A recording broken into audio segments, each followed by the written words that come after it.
अपनी बेटियों को संभाल लो। मैं भाइयों से कहूंगा कि यार दूसरों की बहन बेटी से क्यों चैटिंग कर रहे हो, घर का निजाम तो दुरुस्त कर लो, और उम्र हो जाए तो बच्चियों की शादी कर दो, वक्त पे अपनी बेटी की शादी करो, वक्त पे अपनी बहन की शादी करो। मेरी बेटी डॉक्टर बन रही है तो इंजीनियर बन रही है, तो टीचर बन रही है, तो बीपीएससी निकाल रही है। अरे कब तक टीचर बीपीएससी और इंजीनियरिंग और मेडिकल करती रहेगी? मर्दों को चाहिए कि अपने बाजुओं की ताकत पे भरोसा रखे, मर्द मेहनत करे, मर्द मशक्कत करे। याद रखना, हमने तो बुजुर्गों को फरमाते हुए सुना है कि एक मर्द की कमाई में अल्लाह ने इतनी बरकत रखी है कि 20 लोगों को एक मर्द तनहा खिला लेगा। औरत की कमाई में अल्लाह ने बरकत को नहीं रखा। व मौलाना मोहम्मद मादनिल जूद वल करम वालिहिल किराम व सहबिहिल इज़ाम व इब्निहिल करीमिल गौसिल आज़मिल अफ़ख़मिल हुमाम व हिज़्बिही अजमईन। एक बार और दुरूद शरीफ, वो दुरूद शरीफ पढ़िए जो नमाज में पढ़ते हैं, दुरूद इब्राहिमी। अल्लाहुम्मा सल्लि अला सय्यदिना मुहम्मद व अला आलि सय्यदिना मुहम्मद कमा सल्लैता अला सय्यदिना इब्राहीम व अला आलि सय्यदिना इब्राहीम इन्नका हमीदुम मजीद। अल्लाहुम्मा बारिक अला सय्यदिना मुहम्मद व अला आलि सय्यदिना मुहम्मद कमा बारकता अला सय्यदिना इब्राहीम व अला आलि सय्यदिना इब्राहीम इन्नका हमीदुम मजीद। इस दुरूद शरीफ को याद कर लीजिए, अगर याद ना हो तो याद कर लीजिए। सिर्फ बात करना आप जानते हैं, Facebook, Insta, Twitter, line hike, social media का सारा सोर्स, हमारे बच्चों से कोई चीज छूटने वाली चीज नहीं है। और रील्स लाइफ की तो ये हालत है कि रील की जो दुनिया है वो अजीब व गरीब दुनिया है, रियल लाइफ से ठीक अलग वो दुनिया है। और रील जब हम देखना शुरू करते हैं तो 3-4 घंटे रील देखते जाएंगे, वो हम बस स्क्रॉल करेंगे, स्क्रीन पे हमारी उंगलियां स्क्रॉल करती हैं, आगे बढ़ती हैं, नीचे आती हैं, और फिर उसी में हम डूबते चले जाते हैं। और जब रियल लाइफ के बाद होश में आते हैं तो रियल लाइफ बड़ी मशक्कतों वाली होती है। एक होती है रियल लाइफ, एक होती है रियल लाइफ। तो रियल लाइफ में जिंदगी गुजारने की जरूरत नहीं है, रियल लाइफ में आइए। दुरूद शरीफ याद कर लीजिए आप, दुरूद इब्राहिमी। आला हजरत इमाम अहले सुन्नत इमाम अहमद रजा खान फाजिल बरेलवी रदियल्लाहु ताला अन्हु से इस्तिफ्ता किया गया कि सबसे अफजल दुरूद शरीफ कौन सा है। मेरे इमाम फतावा रज़िविया में लिखते हैं कि सबसे अफजल दुरूद शरीफ वो है जो सबसे अफजल अमल में आप पढ़ते हैं। तो सबसे बेहतरीन अमल क्या है? फज्र, ज़ोहर, असर, मगरिब, इशा, 5 वक्त की नमाज है। लेकिन अफसोस के साथ मुझे कहना पड़ता है 1.5 घंटा फज्र में वक्त मिलता है, फिर हमारी 4 रकत नमाज छूट जाए, 2 रकत सुन्नत और 2 रकत फर्ज। ज़ोहर में 4-5 घंटे का ज़ोहर हो रहा है, फिर भी हमारी 12 रकत नमाज हम अदा ना कर सके। असर है 1-1.5 घंटे का, 1.5-पौने 2 घंटे, हम उसमें असर की नमाज नहीं पढ़ सकते हैं। मगरिब 1.5 घंटे, उसमें नमाज नहीं पढ़ सकते। इशा है 8-9 घंटे का, लेकिन उसमें हम नमाज नहीं अदा कर पा रहे हैं। हम जिंदा किस लिए हैं? सिर्फ 3 टाइम खाना खाने के लिए, वॉशरूम भरने के लिए, बस यही हमारी जिंदगी का मकसद हो गया है। साहब ये हमारी जिंदगी का मकसद नहीं है। मेरी जिंदगी का मकसद तेरे दी की सरफराजी, मैं इसीलिए मुसलमान, मैं इसीलिए नमाजी। अल्हम्दुलिल्लाह आप एकदम सिंसियर हो गए हैं, मुझे ऐसा ही माहौल चाहिए। थोड़ा सा बेस दे दीजिए भाईजान, बस यहीं पे आवाज बहुत दूर तक जा रही है, लेकिन गौर से आप सुनिएगा। माइक्रोफोन इस वक्त बहुत अच्छा हो गया है और आप हजरात भी गौर से सुन रहे हैं। कोई अफरा तफरी का माहौल नहीं होना चाहिए, न जोर से बोलना है, न नारा लगाना है, न हाथ उठाना है।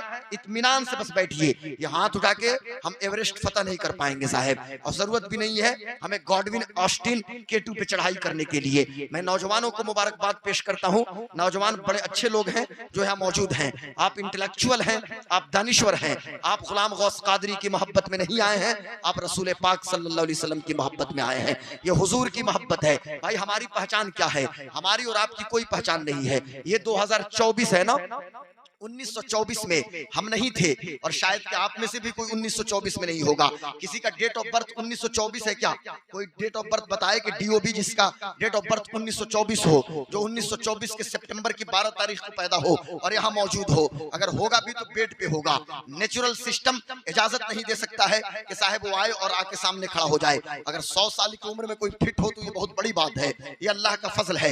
लेकिन आमतौर से हम 100 साल के अंदर अंदर चले जाते हैं कब्र में। हमारे दादा की कब्र का पता नहीं है, हमारे परदादा की कब्र के बारे में पता नहीं है। मैं आपको कब्रिस्तान लेके चलूंगा और सिर्फ इतना पूछूंगा कि यहाँ बताइए इस कब्रिस्तान में अपने परदादा के अब्बा की कब्र मुझे बताइए। आप कहिएगा गुलाम गौस कादरी, हमें परदादा की अब्बा के बारे में पता नहीं, मेरे परदादा तो मुझसे पहले ही इंतकाल कर गए, उनकी कब्र के बारे में पता नहीं। और बहुत सारे लोग तो ऐसे होते हैं कि दादा भी जिनको नहीं मिलते हैं, दादा की मोहब्बत भी नहीं मिलती, दादा जान की प्यार नहीं मिलती। अब मैं जब 9 साल का मैं खुद था तो मेरे बाप का इंतकाल हो गया।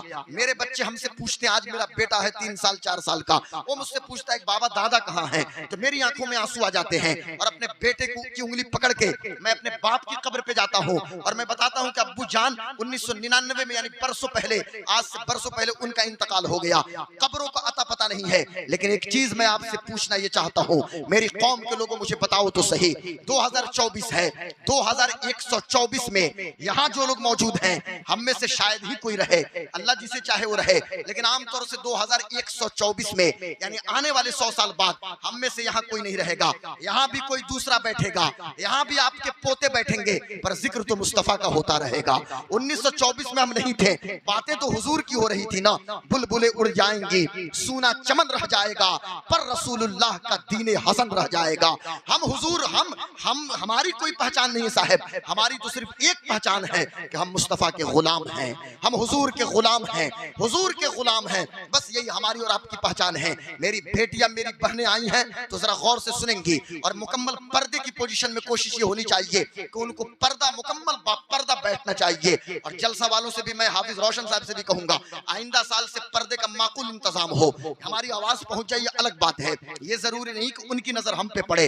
हजरत सदर साहब किबला मौलाना रिजवान बैठे हैं, मौलाना इरशाद साहब किबला बैठे हैं, मौलाना आलमगीर साहब, ये जितने उलमाए किराम हैं बाई नेम, मैं सबका इंट्रोडक्शन और सबका तारुफ कराऊंगा, उसी में पूरा वक्त निकल जाएगा।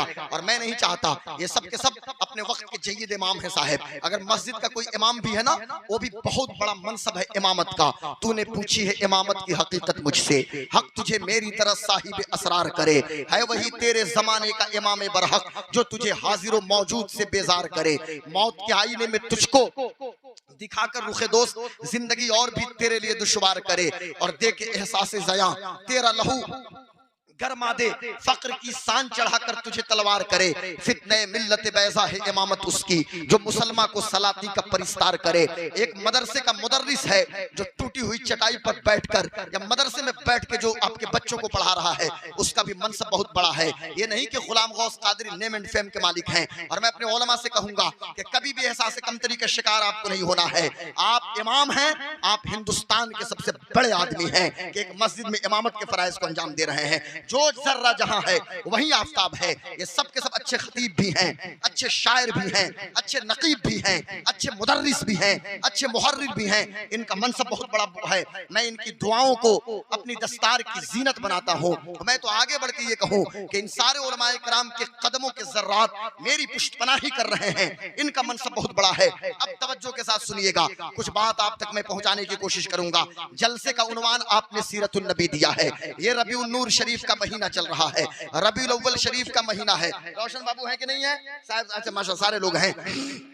ये रबीउन नूर शरीफ का महीना चल रहा है। तौकीर इलाहाबादी साहब किबला एक इनकलाबी शायर हैं, इनको आपने सुना। रबीउन नूर शरीफ का महीना है। जो लोग भी मेरी तकरीर सुने इससे पहले, उनको पता है कि एक लम्हे, एक मिनट को भी मैं जाये नहीं करता हूँ। कोई लतीफा और कोई इधर उधर की बात नहीं, टू द पॉइंट कुछ बातें मैं आपकी समातों तक पहुंचाने की जसारत कर रहा हूँ। कौम के नौजवानों से उम्मीद है, कौम की बेटियां और कौम की माएं और बहनें आई हैं। आज तुम्हारा 35 साला ये तुम्हारा भाई और तुम्हारा खतीब कुछ बातें तुम्हारी समातों तक पहुंचाने की कोशिश करेगा। बस इस उम्मीद के साथ कि गौर से सुनिएगा। सीरतुन नबी उन्वान दिया है, रबीउल अव्वल का महीना है और आज 9वीं शब है रबीउन नूर शरीफ की। कल 9 रबीउल अव्वल की तारीख है। आने वाले 16 सितंबर मंडे का दिन होगा, पीर का दिन होगा, यानी सोमवार के दिन 16 सितंबर है। 16 सितंबर को पूरे भारत में कश्मीर से लेकर कन्याकुमारी तक, गुजरात से लेकर असम तक, अंडमान से लेकर लक्षद्वीप तक, पूरे इंडिया में, मैं चूंकि इंडियन हूं तो इंडिया की बात करूंगा, हम इधर उधर दूसरे मुल्क की बात नहीं करते, क्योंकि इंडिया से बेहतर मेरी निगाह में कोई मुल्क नहीं है। हम इंडिया में पैदा हुए, इंडिया ही में दफन होना चाहते हैं। इंडिया की जमीन, भारत के कणकर और भारत के जर्रे जर्रे से मुझे मोहब्बत है और होना भी चाहिए। इंडियन मुस्लिम होने के नाते, इंडियन सिटीजन होने के नाते हर नागरिक को चाहिए। मेरा पैगाम मेरे हिंदू भाई भी सुन रहे हैं और तमाम लोग सुन रहे हैं, हर नागरिक को चाहिए कि भारत की सर्वश्रेष्ठता को हम बरकरार रखने की कोशिश करें और भारतीय सभ्यता सभ्यता, आपसी सौहार्द, सहिष्णुता और धार्मिक सद्भावना, इन चीजों का पैगाम हम पूरी दुनिया में नशर करने की कोशिश करें। इंडियन होने के नाते इंडिया की मैं बात करता हूं, पूरे इंडिया में 16 सितंबर को जुलूस मोहम्मदी के तौर पे 12 रबीउल अव्वल को पूरे भारत में जुलूस निकलेगा और इंडिया की धरती पे जुलूस मोहम्मदी के तौर पे हम हुजूर के मिलाद को सेलिब्रेट करेंगे। इंशाल्लाह इस हवाले से भी कुछ बातें होंगी। लेकिन आका अलैहिस्सलाम का मिलाद, हुजूर की पैदाइश 12 रबीउल नूर शरीफ पीर के दिन सुबह सादिक के वक्त मेरे आका तशरीफ लाए। हुजूर क्या है, हुजूर कौन है, आखिर में हमको यही कहना पड़ेगा और सबको यही कहना पड़ता है कि ला युमकिनु सनाओ कमा कान हक़्क़ुहु बादस खुदा बुजुर्ग, तो ये किस्सा मुख्तसर हम आला हजरत की ज़बान से ये कहेंगे, ऐ रज़ा खुद साहिब क़ुरा है मद्दाह हुजूर, तुझसे कब मुमकिन है फिर मिदहत रसूलुल्लाह की। शान मुस्तफ़ा और मकाम मुस्तफ़ा कोई कैसे बयान कर पाए, हमारी जुर्रत और हमारी हिम्मत कहाँ है कि हम हुजूर की शान को बयान कर सकें, हुजूर के मकाम को बयान कर सके।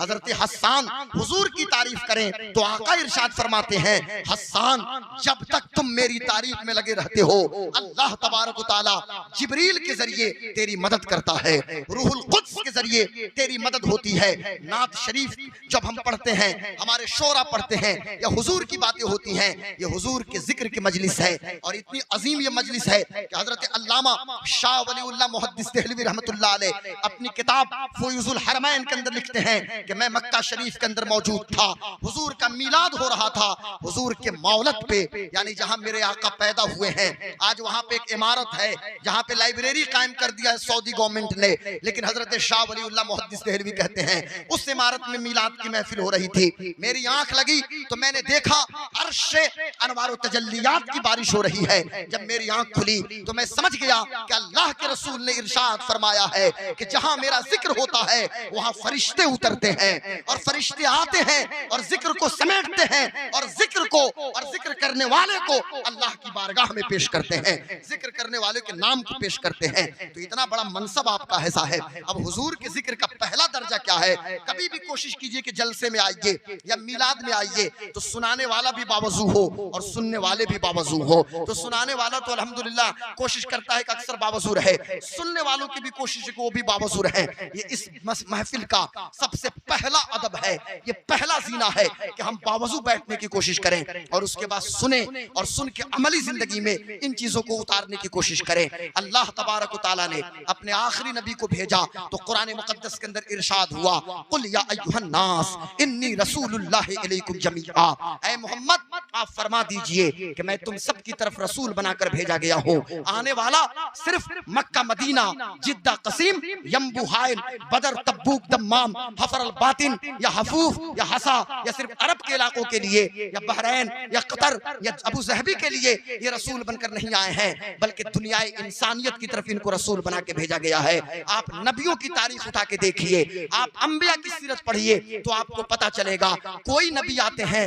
चंद लोगों के लिए, किसी को भेजा गया है सिर्फ उनकी कौम के लिए। बनु इसराइल में बहुत सारे अंबिया तशरीफ लाए और भी दिगर अंबिया इकराम आए, लेकिन हुजूर एक आफाकी और यूनिवर्सल नबी बन के मेरे आका तशरीफ लाए हैं। और फिर कुरान में इरशाद फरमाया गया है, या अय्युहन नास इन्नी रसूलुल्लाहि इलैकुम जमीआ, ए लोगो मैं तुम सब की तरफ रसूल बनाकर भेजा गया हूँ। तो मेरे आका तो सबके रसूल हैं, वो हिंदुओं के भी हैं, वो सिखों के भी हैं, वो बुद्धिस्ट के भी हैं, वो जैनिस्ट के भी हैं, हर स्कूल ऑफ थॉट के रसूल मोहम्मदुर रसूलुल्लाह हैं। आज मैं कुछ बातें आपसे करूंगा।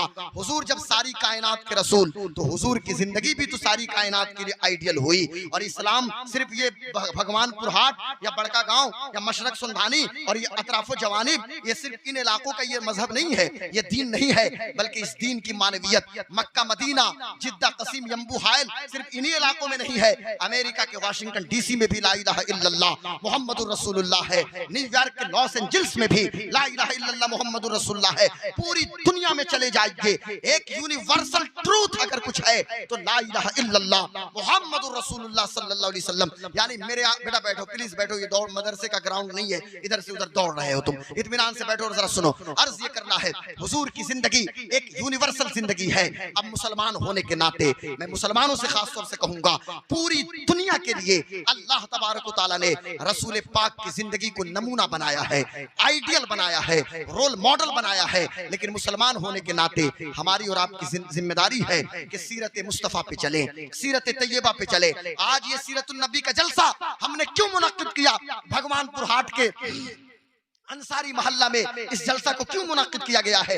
इसलिए ताकि इसके जरिए एक पॉजिटिव मैसेज जाए और उस पॉजिटिव मैसेज पे लोग अमल करने की कोशिश करें। बेटी आई है वो भी अमल करे, बहन आई है वो भी अमल करें, माँ आई है वो भी अमल करें, हमारे भाई बंधु भी अमल करें। हम कुछ पॉइंट आपके सामने पेश करेंगे और पूरी दुनिया के सामने हम हुजूर की जिंदगी को रखेंगे कि जरा गौर कीजिए आज दुनिया के हालात क्या हैं। आज का समाज सिसक रहा है, आज के समाज में बेचैनी है, आज के समाज में की है, आज के समाज में स्ट्रेस है। अगर 1 लाख भी सैलरी है, 2 लाख भी कोई पैसा कमा रहा है, लेकिन उसकी जिंदगी में सुकून नाम की चीज नहीं है, वो स्ट्रेस का शिकार है। आखिर ये बेचैनी क्यों है? आज का समाज ये चल रहा है। लेकिन आइए जरा हम पीछे चलते हैं और मदीने की सोसाइटी को देखते हैं, मदीने के समाज को देखते हैं कि जिस समाज में अमन है, जिस समाज में भाईचारगी है, जिस समाज में मोहब्बत है, जिस समाज में उखुवत है, जिस समाज में इखलास है। लेकिन आज अपनी सोसाइटी को हम जरा देखें और फिर हम गौर करने की कोशिश करें। आज हमारी सोसाइटी के अंदर सीरत की मानवियत कितनी ज्यादा बढ़ जाती है और हुजूर के पैगाम पे अमल करने का इंपोर्टेंस कितना ज्यादा बढ़ जाता है और कितना जरूरी है कि रसूल पाक के पैगाम पे हम अमल करें। हम सिर्फ एक मिसाल पेश करते हैं, फिर अपनी गुफ्तगू को आगे बढ़ाएंगे। आज देखिएगा ये सोशल मीडिया का दौर चल रहा है, सबके पास ये मोबाइल फोन है, सबके पास मोबाइल फोन है, सोशल मीडिया का दौर चल रहा है। छोटे छोटे बच्चों का अकाउंट है, व्हाट्सएप पर मौजूद है, इंस्टा पे मौजूद है, ट्विटर पे मौजूद है। आप गौर कीजिएगा आज हमारी हालत क्या है। कोई भी मैसेज आता है सोशल मीडिया पे, बगैर तहकीक के हम उसे फॉरवर्ड कर देते हैं। हमारे कॉन्टेक्ट लिस्ट में जितने लोग मौजूद हैं हमने सबको व्हाट्सएप मैसेज फॉरवर्ड कर दिया। फेसबुक पे हमने कोई चीज देखा और हमने उसको शेयर कर दिया, यानी बगैर तहकीक के। और मैं तो हैरान रह गया उस वक्त कि जब 2017 के रमजान की मुबारकबाद हमको 2023 में एक शख्स ने दे दिया कि हजरत रमजान मुबारक हो। हमने देखा कि टाइम टेबल 2017 का है। मैंने उस बंदे को मैसेज किया, हमने कहा 17 की मुबारकबाद क्यों दिए? कहा हजरत घबराहट में मैं भेज दिया। हमने कहा ऐसा मत कीजिए। उसने कहा कि एक ये हदीस शरीफ वायरल हो रही है। हमने कहा वो झूठी बात है। किसने आपको कह दिया कि रमजान की मुबारकबाद देने से जन्नत वाजिब हो जाएगी? ये सब झूठ लोग फैलाते हैं बगैर सोचे समझे हर बात को। ये हदीस शरीफ है, ये हदीस शरीफ है। तुम्हारे बाप के कहने से हदीस शरीफ हो जाएगी? हदीस शरीफ कैसे होगी? हदीस शरीफ के बीच तो रावी मौजूद है और असहाबे जरह तादील छान फटक के हमारे सामने हदीस को पेश करते हैं। हदीस कैसे? अल्लाह के रसूल ने फरमा दिया, मन जानबूझकर अगर कोई मेरी जानिब झूठ मंसूब करे उसका ठिकाना जहन्नम है। हम बगैर सुनी सुनाई कोई भी बात आती है हम आगे बढ़ा देते हैं। हम तो हैरान हो गए। एक जिम्मेदार शख्स एक सऊदी अरब की एक वीडियो को शेयर किया फेसबुक पे, और वो वीडियो थी उस जमाने की जब सुषमा स्वराज यहाँ की ये विदेश मंत्री थी। और सुषमा जी ने उस जमाने में बड़ी मेहनत की थी, यानी मोदी साहब जब फर्स्ट अब ये पहली बार प्राइम मिनिस्टर बने थे उस दौर में सुषमा जी चंद दिनों के लिए थी ना, ये चंद सालों के लिए। फिर सुषमा जी की मौत भी हो गई। तो सुषमा स्वराज जब विदेश मंत्री फॉरेन मिनिस्टर थी, उन्होंने बड़ी मेहनत से उस बंदे को बुलवा लिया इंडिया में। वो शख्स इंडिया के सीवान का था। अभी 23 में हम देख रहे हैं कि उसकी वीडियो वायरल हो रही है। वो शख्स हमको मिला बड़हरिया क्षेत्र में। हमने पूछा भाई आप तो यहाँ पे हैं, आपकी वीडियो अभी वायरल हो रही है? कहा हजरत तो हम वहाँ माजरा में फंसे थे। ये बात तो सही है, वहां से हमने वीडियो बना के भेजा था, लेकिन हम यहाँ पे आ गए हैं। मैं कहना ये चाहता हूँ कि बगैर तहकीक के सोशल मीडिया पे मैसेज को फॉरवर्ड करना, फेसबुक पे किसी वीडियो को शेयर करना, ये तो सोशल मीडिया ही दौर की हालत है। गांव की क्या हालत है? उधर से हमने कोई बात सुनी, इनसे आके कह दिया, इनसे सुना, उनसे जाके कह दिया, उनसे सुना, उनसे जाकर कह दिया। यानी हर सुनी सुनाई बात को बगैर तहकीक के हम आगे बढ़ा देते हैं। अब जरा देखिए आज इसी वजह से भाई और भाई के बीच लड़ाई शुरू हो जाती है, इसी वजह से गांव में तफरीकबाजी शुरू हो जाती है, इसी वजह से चंद ग्रुप में मुस्लिम मोहल्ले बढ़ते हुए नजर आते हैं। अगर 20 घर मुसलमानों का है उसमें पार्टीशन दर पार्टीशन शुरू हो जाता है। सिर्फ हर सुनी सुनाई बात को बगैर तहकीक के आगे बढ़ाना। हमारी औरतों की क्या हालत है, हमारी बहनों और बेटियों की हालत क्या है? एक औरत बैठेगी, हाँ आप भी बैठिए 5 मिनट के लिए, अब 5 मिनट के लिए बैठेगी, अपनी बात नहीं करेगी, शौहर की शिकायत करना शुरू करेगी और उसके बाद से पड़ोसन की बात शुरू कर देगी। कभी अपनी दियादिन की बात करेगी, कभी अपनी ननद की बात करेगी, पूरे गांव की रिपोर्ट सुनाना शुरू करेगी। अब जिसने सुना उसने भी कोई तहकीक नहीं की, उसने जाके दूसरे को सुनाया, दूसरे ने सुना उसने भी कोई तहकीक नहीं की, उसने जाके तीसरे को सुनाया। ये तो हालत हो गई है। लेकिन हुजूर क्या फरमाते हैं जरा सुनिएगा। मैं कौम के लोगों से कहना चाहूंगा, ये गुलाम गौस कादरी की बात नहीं है, ये मौलाना आलमगीर की बात नहीं है, ये मौलाना रिजवान की बात नहीं है, हाफिज रोशन की बात नहीं है, मौलाना इरशाद की बात नहीं है, मौलाना एजाज समतपुरी की बात नहीं है, ये बात रसूलुल्लाह की है। मेरे आका क्या इरशाद फरमाते हैं जरा सुनिएगा। हुजूर फरमाते हैं कफा बिल मरअ कज़बन अन युहद्दिस बिकुल्लि मा समिअ। एक इंसान के झूठा होने के लिए इतना ही काफी है, हर सुनी सुनाई बात को बगैर तहकीक के आगे बढ़ा दे। अब बगैर तहकीक के फेसबुक पे शेयर कर दे, बगैर तहकीक के व्हाट्सएप पे फॉरवर्ड कर दे, बगैर तहकीक के एक दूसरे को फोन कर दे, बगैर तहकीक के एक दूसरे का कान भरना शुरू कर दे, तो अब तो फिर हम झूठे हो जाएंगे। और इस्लाम में झूठ क्या है? झूठ गुनाह कबीरा है। हर मुसलमान को चाहिए कि झूठ से बचे। यहाँ तो साहब अजीब अजीब हालत है, मजाक में झूठ बोलने से मना किया गया, बल्कि हमने तो किताबों में ये पढ़ा कि अगर मैं अपने बेटे को बुलाऊं कि बेटा आइए हम आपको मिठाई देंगे, या बच्चे को मनाने के लिए बुलाएं, बेटा आइए अब आपको हम कुछ देंगे, और अगर ना दें तो ये भी शुमार झूठ में होता है। हमने तो ये क्लास में पढ़ा है, हमने तो हदीस की किताबों में पढ़ा, हमने तो बुजुर्गों से ये सुना कि मजाक में भी झूठ होता है। लेकिन आज हर वक्त लोग झूठ बोल रहे हैं। काश के अपनी सोसाइटी से हम झूठ हटा देते तो आज का ये जलता हुआ समाज अमन और शांति का गहवारा बनता हुआ नजर आता। अब मैं मुसलमानों से कहना चाहूंगा कि क्या हम झूठ बोलना बंद नहीं करेंगे? क्यों हर सुनी सुनाई बात को बगैर तहकीक के आगे बढ़ा दे रहे हैं? यहाँ आका फरमाते हैं कफा बिल मरअ कज़बन अन युहद्दिस बिकुल्लि मा समिअ।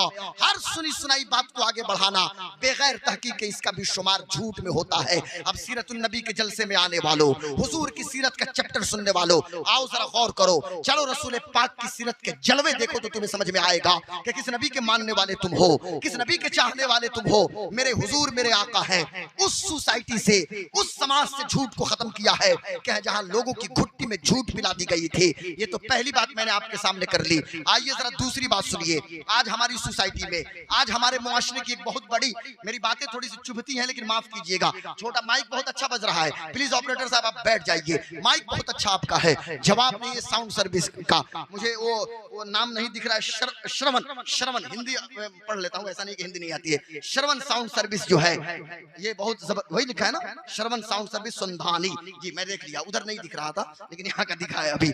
बहुत अच्छा साउंड सर्विस, लेकिन गौर से सुनिए, आप इत्मीनान से बैठिए। ये तो पहली बात मैंने की है, बगैर तहकीक के हर बात को आगे बढ़ाना। अब दूसरी बात देखिएगा, कोई भी शख्स है हमारी सोसाइटी के अंदर, हमारे समाज के अंदर, उसकी हालत क्या है? हमारी सोसाइटी में लायानी कामों में लोग लगे रहते हैं, बेमतलब के कामों में। प्रभात खबर ले लिया, पूरे भारत का जिक्र इन्हीं के जिम्मे है। हिंदुस्तान ले लिया, दैनिक जागरण ले लिया। बुढ़े आदमी से कहा जाए कि चलो नमाज पढ़ो मस्जिद में, साहब नहीं, लेकिन बाजार में चाय पीने जरूर जाएंगे। अगर ये क्लीन शेव बार यहाँ तक कि अंदर की खोटी तक निकाल लेते हैं। उम्र 80 साल हो गई है, कहा हल्की सी भी तो दाढ़ी रख लो। छोड़, हज़रत अल्लामा आलमगीर साहब कितने खूबसूरत मौलाना आलमगीर साहब दिख रहे हैं माशाल्लाह। इनकी दाढ़ी के जलवे देखिए, हमारे उलमा के चेहरे को देखिए। और जब कहा जाए थोड़ी सी दाढ़ी रख लो, साहब नहीं अभी तो मेरी उम्र 80 साल है। तो क्या मतलब 80 साल में भी फिर शादी करोगे क्या? कि परेशानी तुम्हारी बढ़ती जा रही है। ये बुड्ढों की हालत ये हो गई है। मुझे माफ करेंगे आप हजरात, लेकिन मैं इतना जरूर कहना चाहूंगा, आपका बेटा होने के नाते, आपका भाई होने के नाते, आपका भतीजा होने के नाते, हमारे और आपके बीच का रिश्ता क्या, न तो मैं आपका पड़ोसी हूँ, न तो मैं आपके खानदान का हूँ, लेकिन एक रिश्ता है जो खानदान के रिश्ते पे भी भारी है, वो रिश्ता ला इलाहा इल्लल्लाह मुहम्मदुर रसूलुल्लाह का रिश्ता है। इससे बड़ा कौन सा रिश्ता चाहिए आपको? हमारे और आपके बीच का ये इतना बड़ा रिश्ता है, ला इलाहा इल्लल्लाह मुहम्मदुर रसूलुल्लाह का। आज मुस्लिम सोसाइटी के अंदर अपने समाज में देखते हैं, मर्द है फजूल काम में लगा है, और मर्दों की हालत तो ये है, मौलाना रिजवान साहब किबला, मर्दों की हालत तो ये है, तौकीर इलाहाबादी साहब किबला, कि 40 साल उम्र हो गई, ये जनाब वेल्डर थे, फीटर थे, इलेक्ट्रिशियन थे, क्रेन ऑपरेटर थे, स्काफ फोल्डर थे, एसी टेक्नीशियन थे। यानी एक आदमी सब नहीं होता है, मतलब तमाम लोगों की मैं बात कर रहा हूँ। यानी ये सब कुछ जानते थे, लेकिन 40-45 के बाद अब ये घर बैठ जाएंगे। जैसे ही देखेंगे कि बेटे की उम्र 17-18 साल हो गई, चलो मैट्रिक किया न किया, इमिग्रेशन चेक नॉट रिक्वायर्ड या रिक्वायर्ड कोई भी पासपोर्ट चलेगा, वर्कर के लिए सब पासपोर्ट चलेगा। और उसके बाद से कहने अब तो मैं बैठ गया, मेरा बाबू सऊदी अरब जाएगा। और बाबू की हालत ये है कि 50 डिग्री टेम्परेचर में, 55 डिग्री टेम्परेचर में, कभी रियाद की खाक छान रहे हैं, कभी जिद्दा की सड़कों पे मारे मारे फिर रहे हैं, तो कभी दम्माम में हैं, तो कभी हफूफ में हैं। मैं गल्फ जाने से मना नहीं करता, लेकिन इतना मैं जरूर कहूंगा आप हजरात से कि हम 45 पे क्यों बैठ जाते हैं? क्या जरूरत है बैठने के बाद लायानी काम करने की? फजूल पेपर पढ़े जाना, पूरी दुनिया घंटों घंटों फेसबुक, कोई वीडियो आया शेयर कर दिया, देखे जा रहे हैं। मालूम दे रहा है कि पूरे भारत, कश्मीर से कन्याकुमारी तक, पूरे भारत का दर्द हमारे सीने में है। एक वक्त की नमाज तक नहीं है, 24 घंटे में 5 मिनट कुरान शरीफ की तिलावत तक नहीं कर रहे हैं, बहन बेटियों को पर्दे के बारे में समझा तक नहीं रहे हैं। घर में अल्लाह ने बेटी अल्लाह ने दिया है, बेटा और बेटी की तरबियत करते। फजूल न्यूज़पेपर पढ़ने से होता यह कि बच्चे की तरबियत करते तो हुजूर ने फरमाया है एक बाप और माँ की तरफ से बेटा और बेटे के लिए, बेटा और बेटी के लिए बेहतरीन तोहफा यह है कि अपनी बेटी को अदब सिखा दे, अपने बेटे को बाअदब बना दे। घर में थोड़ी सी मेहनत कर लेते, नमाज की पाबंदी करते। हजरत उमर क्या फरमाते हैं, जरा सुनिएगा। हजरत उमर फरमाते हैं कि या तो दीन का काम करो, नहीं तो अपने काम में लगे रहो। आप खेती कर रहे हैं, ये भी अगर मुसलमान आप हैं, आपने ला इलाहा इल्लल्लाह मुहम्मद रसूलुल्लाह पढ़ा है, तो भी दीन ही का काम एक तरह से है। अगर आप मेरे दोस्तों, अगर आप पेड़ पौधा लगा रहे हैं, तो भी अल्लाह के काम में आप लगे हुए हैं। हमसे एक शख्स ने कहा, हजरत अल्लाह के रास्ते में लोगों को निकालिए। हमने कहा अल्लाह का रास्ता कौन सा स्पेशल होता है, जरा बताइए। तो कहने लगा चिल्ला में निकालिए, ये अल्लाह का स्पेशल रास्ता होता है। हमने कहा ये चिल्ला कौन सा होता है भाई? तो कहा 7 दिन के चिल्ले, 5 दिन के चिल्ले, ये अल्लाह का रास्ता होता है। हमने कहा नहीं नहीं, ये झूठी बात है। अगर एक वेल्डर है, एक इलेक्ट्रिशियन है, एक फीटर है, एक फैब्रिकेटर है, एक जेसीबी ऑपरेटर है, एक पोकलेन और क्रेन ऑपरेटर है, एक स्काफ फोल्डर है, एक रीगर है, अगर वो इस नियत से मेहनत कर रहा है कि हलाल रोजी कमा के बीवी बच्चों को खिलाना है और पसीना बहा रहा है, तो वो भी अल्लाह के रास्ते में है और वो भी अल्लाह का काम में लगा हुआ है। ये भी तो काम है कि नहीं, हलाल रोजी। अल्लाह बुलंद आवाज से, बुलंद आवाज से अभी सुनते चलिए। अभी तो गुफ्तगू शुरू हुई है, इसी रॉ में कई घंटे तक गुफ्तगू हो जाएगी, लेकिन जरा सुनिएगा मैं अर्ज क्या करना चाहता हूँ। लेकिन और भी हमारे खुतबा और शोरा है और गुफ्तगू हो जाए बस थोड़ी देर। अर्ज में ये करना चाहता हूँ, स्पेशल कोई रास्ता नहीं होता, लायानी कामों में लगे हुए हैं। अल्लाह के रसूल ने तो ये इरशाद फरमाया कि एक मुसलमान जिसने ला इलाहा इल्लल्लाह मुहम्मदुर रसूलुल्लाह पढ़ा है, अगर वो किसान भी है, खेती का काम करता है, खेती बाड़ी में लगा हो, या अपने दरवाजे के सामने पेड़ पौधा लगाए या अपनी जमीन में पौधा लगाए, तो जब तक उस पौधे के साए में कोई जानवर बैठे या कोई इंसान बैठे, उस पौधे से फलदार दरख्त से कोई परिंदा खा ले, कोई जानवर खा ले, कोई इंसान खा ले, अल्लाह तबारक व तआला उस शख्स को सदका का सवाब अता फरमाता है। दरख्त लगाने वाले को सदका का सवाब मिलता है, खेती करने वाले को सदका का सवाब मिलता है। इसलिए हमारी और आपकी जिम्मेदारी है कि लायानी कामों में हम न रहे और खाली भी न बैठे, बल्कि अपने काम में लगे रहें। 5 वक्त नमाजों की पाबंदी कीजिए, करने के काम आपको मैं दे रहा हूँ।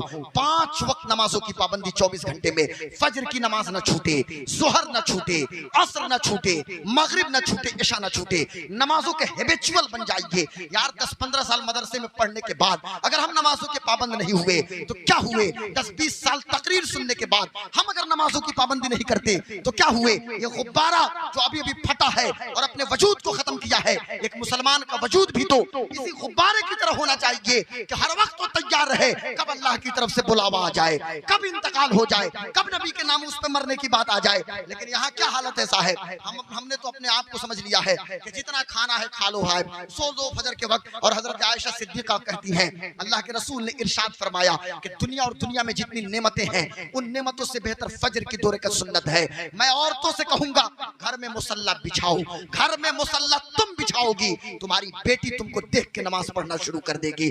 3 घंटा मेरे घर की बेटी ड्रेसिंग टेबल के सामने बैठ के, आईना के सामने बैठ के 3 घंटा मेकअप करती है तो 3 घंटा जब मेकअप करेगी, और वो भी मेकअप शौहर के लिए नहीं करती है, वो भी मेकअप मेला जाने के लिए करेगी, वो भी मेकअप जलसा में जाने के लिए करेगी, वो भी मेकअप शादी में जाने के लिए करेगी। शौहर अगर आने वाला हो तो मेकअप कौन करता है? वहां तो सबसे पुराना कपड़ा निकलेगा और मुंह बना के ऐसे बैठा जाएगा जो मैं जिसकी नकल भी नहीं कर सकता। मेरी बेटियां, मेरी बहनें, मेरी माएं माफ करेंगी, लेकिन अगर 3 घंटा तुम मेकअप करती हो, तुम्हारी छोटी बेटी तुम्हारे बगल में है, वो भी छोटी सी लिपस्टिक लेगी और होठों में लगाना शुरू करेगी कि मम्मा मेरी लगा रही हैं, मेरी अम्मी लगा रही हैं। लेकिन अगर आधा घंटा नहीं, 10 मिनट के लिए घर की औरत मुसल्ला बिछा के कुरान पढ़ेगी, छोटी बेटी भी बगल में मुसल्ला बिछा लेगी और वो भी कुरान की तिलावत करना शुरू कर देगी। ये माहौल तो बनाइए। काश के ऐसा माहौल होता कि एक बेटा आंख खोलता तो अब्बू जान को नबी पे दुरूद पढ़ता हुआ देखता। काश के ऐसा मुआशरा होता, एक बेटी आंख खोलती, अम्मी जान को तहज्जुद के मुसल्ले पे देखती। अब वक्फ अमेंडमेंट की बात चल रही है, उस पर हालत ये है, मुसलमानों की हालत में हैरत में रहता हूँ कि साहब उनसे मशवरा लिया जा रहा है कि जिनका ताल्लुक ही इसमें किसी चीज से नहीं है, इसलिए मैं बहुत ज्यादा उधर जाना नहीं चाहता, वो मेरा मनसब भी नहीं है, वो अल्लामा बलियावी साहब किबला हमारे बड़े लोगों का मनसब है। लेकिन मैं इतना जरूर कहना चाहूंगा कि भाई अब नमाज पढ़ने के बारे में, रोजा रखने के बारे में दूसरों से राय ली जाए, ये कौन सी राय? ये मामला तो सरासर मुसलमानों का है। लेकिन एक चीज मैं कहूंगा, घर का माहौल इस्लामी बना लीजिए। घर में अगर इस्लाम हो गया, पूरी दुनिया का मैं ठेका नहीं लिया हूं कि गुलाम गौस कादरी पूरी दुनिया के ठेकेदार हैं। यहाँ पे जो लोग आए हैं, किसी बेटी के बाप कोई होगा, कोई बहन का भाई होगा, है कि नहीं? घर का कोई ना कोई फर्द है ना। हर बाप की जिम्मेदारी है कि अपने घर में दीन लेकर आए, दीन को नाफिज करे। हर भाई की जिम्मेदारी है कि घर में दीन लेकर आए। बेमतलब के फजूल काम में हम लगे हुए हैं। अल्लाह के रसूल इरशाद फरमाते हैं कि मुसलमान कौन है? हुजूर ने फरमाया कि मुसलमान वो है कि बेमतलब के काम को छोड़ दे, यानी जो दीन में भी काम ना आए, दुनिया में भी काम ना आए, उस काम से हमको क्या मतलब है? ये तो एक बात हुई। एक तीसरी बहुत बड़ी बीमारी हमारी सोसाइटी की ये है। सीरतुन नबी का ये पैगाम सुन के जाइए कि हमारी सोसाइटी में आज अगर हम अपनी बेटियों को समझाने की कोशिश करते हैं तो ये तो प्लेटफॉर्म स्टेज हमको मिला तो हम अपनी बेटी को समझा दिए, लेकिन अगर चौक चौराहे पे भगवानपुर हाट की मार्केट हो या फिर मलमलिया हो या बसंतपुर हो या फिर शाहजीपुर हो या सड़कों पे हमारी बेटियां जिस तरह चल रही हैं, अगर वहां मैं समझाने की कोशिश करूं तो यही बेटियां पलट के मुझको जवाब देंगी, अरे मौलवी तू होता कौन है मुझको टोकने वाला। और आज इन बेटियों की हालत ये है कि दीदा जेब नकाब पहनना और नकाब पहनने के बाद यहाँ पे माशाअल्लाह माशाअल्लाह की पट्टी लगाना, ये मैं एक जगह तकरीर में कह चुका हूं। लेकिन यहां मैं सिर्फ इतना बताना चाहूंगा कि लोग कहते हैं कि भाई, मर्दों से मैं कहता हूं, औरतों से भी कहता हूं कि इस्लाम को अपनी जिंदगी में नाफिज करने की कोशिश कीजिए। आप सिर्फ नमाज पढ़ती हैं, रोजा रखती हैं, या आप सिर्फ नमाज पढ़ते हैं, रोजा रखते हैं, अपनी निगाहों की हिफाजत कौन करेगा? नमाज भी पढ़िए, रोजा भी रखिए। जहां इस्लाम औरत को पर्दा की बात करता है, मर्दों के बारे में कुरान में क्या कहा गया? कुरान शरीफ उठाइए, पढ़िए तो पता चले, कुरान की तिलावत कीजिए तो पता चले। अल्लाह तबारक व तआला इरशाद फरमाता है, ऐ मोहम्मद आप फरमा दीजिए कि लोगों से हुक्म दिया गया, रसूलुल्लाह आप कह दीजिए, मुसलमानों से कहिए कि अपनी निगाहों की हिफाजत करें, अपनी शर्मगाहों की हिफाजत करें, नहीं तो जो कुछ वो करते हैं अल्लाह को खबर है, अल्लाह तो सब कुछ जानता है। मेरे गौस पाक शेख अब्दुल कादिर जिलानी, आपके गौसे आजम, हमारे गौसे आजम, हम सब के गौसे आजम कहते हैं कि तुम जो पब्लिक के बीच अल्लाह अल्लाह कहते हो, जब बंद कमरे में रहते हो उस वक्त सोचो कि अल्लाह के करीब तुम कितना हो, अल्लाह से दूर हो या करीब हो। तन्हाई में हमें सोचना है और अपनी तन्हाइयों को पाक कीजिए। जब आपका बातिन पाक होगा, उसका नूर आपके जाहिर में भी दिखाई देगा। जब आपकी तन्हाइयां पाक होंगी, आपका जाहिर चमकने लगेगा। जब आपकी तन्हाइयां पाक होंगी, और मैं कहना चाहूंगा मर्दों से, कुल लिल मुमिनीना यगुद्दु मिन अब्सारिहिम व यहफज़ू फुरूजहुम ज़ालिका अज़का लहुम इन्नल्लाह खबीरुम बिमा यसनऊन। ऐ मोहम्मद, मुसलमान मर्दों को हुक्म दीजिए कि अपनी निगाहों की हिफाजत करें। आप कहिएगा गुलाम गौस कादरी देखने से क्या होता है? कोई लड़की जा रही है, देख लिया, यानी इंसान खूबसूरती की तरफ इंप्रेस होता है। तो खूबसूरती की तरफ, जैसे मैं यहाँ बैठा हूँ, आपके सामने हूँ, आप मुझे देख रहे हैं, मेरे बॉडी लैंग्वेज को देख रहे हैं, मेरी आंखों को देख रहे हैं, तो बताना ये है कि अब आप कहिएगा देख लिया, देखने से क्या होता है? मैं कहूँगा होता है। ये सामने हाईवे है, NH हो गया ना, NH पहले भी था, पहले NH 101 नाम था, अब NH 330 या कुछ है ना, समथिंग NH 331। ये सामने NH 331 है, नेशनल हाईवे है, ठीक है, मोहम्मदपुर टू छपरा, मोहम्मदपुर मोड़ से छपरा है। बेटा बैठ जाइए आप। ये सारे बच्चे जलसा कमेटी के लोग हैं। ये तो चूंकि जलसा कमेटी वाले इतने बेचैन और इतनी मेहनत करते हैं कि आखिर में ये तकरीर सुनने आते हैं। क्या भाईजान? ये मीर हता वाले भाई साहब का नाम देखिए, मेरे में नहीं आ रहा है। जमीर साहब माशाल्लाह बहुत दुआ देते हैं, जब भी मिलते हैं तो फकीर को दुआओं से नवाजते हैं माशाल्लाह। हाँ, तो बात ये कर रहा था मैं, आप कहिएगा देखने से क्या होता है। सामने NH है, गौर से सुनिएगा, NH में किसी का एक्सीडेंट हो जाए, किसी का एक्सीडेंट हो जाए, आप उधर से गुजर रहे हैं, तीन तरह के लोग देखने वाले होंगे। एक शख्स तो होगा जो देखेगा और इतनी ताकत और जुर्रत उसके पास होगी कि उतरेगा और उतर के उसको गोद में उठा के हॉस्पिटल ले जाएगा। एक शख्स ऐसा भी होगा जिसको खून देखना बर्दाश्त नहीं होगा, वो वहीं पे फिट उसको आ जाएगी, वो बेहोश हो जाएगा। और एक शख्स ऐसा आएगा जब एक्सीडेंट देखेगा तो महीनों वो मंजर उसकी निगाहों के सामने आएगा। जब खाना खाने बैठेगा जी नहीं करेगा, जब बेडरूम में होगा वो बेचैन हो जाएगा, यानी बार बार वही सीन, बार बार वही मंजर। अब मैं पलट के आपसे पूछूंगा कि बताओ मेरी कौम के जवानों, तुम कहते हो गैर महरम को देखने से क्या होता है? गैर महरम जलसे में हो, गैर महरम मेले में हो, गैर महरम मोबाइल के स्क्रीन पे हो, गैर महरम सड़कों पे हो, गैर महरम मार्केट में हो।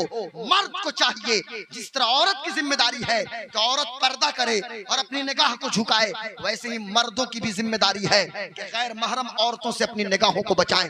आप कहेंगे देखने से क्या होता है? अरे देखने का असर ऐसा होता है कि मेडिकल साइंस ये कहती है कि इंसान के जिस्म में एक ऐसी लहर दौड़ती है जिस लहर के नतीजे में दिल में गलत ख्याल आता है। शैतान मुसल्लत है, शैतान बुराई को एक बेहतरीन फ्लेवर में पेश करता है, शैतान गुनाह को चमकीले रंग में पेश करता है। अब चंद लम्हों की लज्जत के लिए वही इंसान रात भर किसी गैर महरम से चैटिंग करेगा, रात भर बातें करेगा। यहाँ दूसरों की बहन बेटी से चैटिंग कर रहा है और खुद अपनी बहन के बारे में खबर नहीं है। हम दूसरे की बहन से चैटिंग कर रहे हैं तो मेरी बहन भी दूसरे से चैटिंग कर रही है।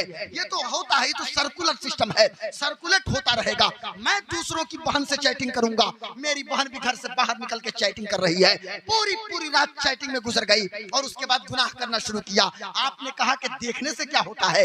देखने के नतीजे में नंबरों का आदान प्रदान हुआ, देखने के नतीजे में आंखें चार हुई, फिर गुफ्तगू शुरू हुई, देखने के नतीजे में मामला कहां से कहां तक बढ़ गया, देखने के नतीजे में घर छोड़ के बेटी ने घर छोड़ दिया। आज अफसोस के साथ कहना पड़ता है, कुछ चीजों को मैं छुपाने कर बोलने की कोशिश करूंगा क्योंकि मेंबर शरीफ है, लेकिन रातों को नींद नहीं आती। कोई जाए सब्जी बाग में और मौलाना गुलाम रसूल बलियावी साहब किबला के कमरे में बैठे, बंदे की आंखों में आंसू होते हैं, हम लोगों के रोने लगते हैं, सारे लोग रो रहे हैं। कभी महाराष्ट्र से खबर आती है, कभी तमिलनाडु से खबर आती है, कभी गुजरात से खबर आती है, कभी सीवान और गोपालगंज और मुख्तलिफ इलाकों से खबर आती है, कभी बरेली से आती है, कभी मेरठ से आती है, कभी मुरादाबाद से आती है, कभी रामपुर से खबर आती है। हम जा कहां रहेंगे? मैं बाप लोगों से हाथ जोड़ के कहूंगा, ए मेरी कौम के लोगों, तुम्हें खुदा का वास्ता अपनी आने वाली नस्लों को संभालो, अपनी बेटियों को संभाल लो। मैं भाइयों से कहूंगा कि यार दूसरों की बहन बेटी से क्यों चैटिंग कर रहे हो? घर का निजाम तो दुरुस्त कर लो और उम्र हो जाए तो बच्चियों की शादी कर दो, वक्त पे अपनी बेटी की शादी करो, वक्त पे अपनी बहन की शादी करो। मेरी बेटी डॉक्टर बन रही है तो इंजीनियर बन रही है, तो टीचर बन रही है, तो बीपीएससी निकाल रही है। अरे कब तक टीचर बीपीएससी और इंजीनियरिंग और मेडिकल करती रहेगी? मर्दों को चाहिए कि अपने बाजुओं की ताकत पे भरोसा रखें, मर्द मेहनत करें, मर्द मशक्कत करें। याद रखना, हमने तो बुजुर्गों को फरमाते हुए सुना है कि एक मर्द की कमाई में अल्लाह ने इतनी बरकत रखी है कि 20 लोगों को एक मर्द तनहा खिला लेगा। औरत की कमाई में अल्लाह ने बरकत को नहीं रखा। याद रखिएगा। देखने से क्या होता है? क्या नहीं होता है देखने से? कहते देखने से क्या होता है? अरे क्या नहीं होता देखने से? तो इस्लाम पाकीज़गी की बात करता है, हम आवारा नहीं है। याद रखिएगा, हमने आवारगी का चोला नहीं पहना है, हमारी नाक में नकेल है, एक हद है, शरीयत की हद के मुताबिक जिंदगी गुजारना। हमारी हद, हम किसी के बाप के गुलाम नहीं है, रसूल पाक के गुलाम। एक हद है, शरीयत की हद है, उस हद के मुताबिक मेरी बेटी को भी रहना पड़ेगा, मेरी बहन को भी रहना पड़ेगा, मेरी माँ को भी रहना पड़ेगा। और आज मैं माओ से एक बात कहूंगा और आप लोगों से तो मैंने कहा ना, अपनी निगाहों की हिफाजत कीजिए। मेरे गौस पाक फरमाते ना, एक बार हजरत उस्मान गनी के पास कोई शख्स आया। उस्मान गनी को जानते ना? उस्मान गनी कौन? उस्मान गनी दामाद रसूल उस्मान गनी, उस्मान सुन्नुरैन उस्मान गनी।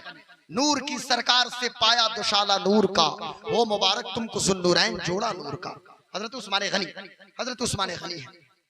एक शख्स आया, आप अमीरुल मोमिनीन है, खलीफतुल मुस्लिमीन है। आप फरमाने लगे कि लोग मेरी मजलिस में आते हैं इस हाल में कि उनकी आंखें जिना करती हैं, उनकी आंखों से गुनाह दिखता है, उनकी आंखें जिना में लगी रहती हैं। उसने गुस्सा में कह दिया कि या अमीरुल मोमिनीन, क्या वही उतर रही है क्या अल्लाह की तरफ से? क्या वही तो नहीं उतर रही? मैंने हुजूर से सुना है इत्तकू फिरासतल मोमिन फइन्नहु यनज़ुरु बिनूरिल्लाह तआला, मोमिन की फिरासत से डरो, वो अल्लाह के नूर से देखता है।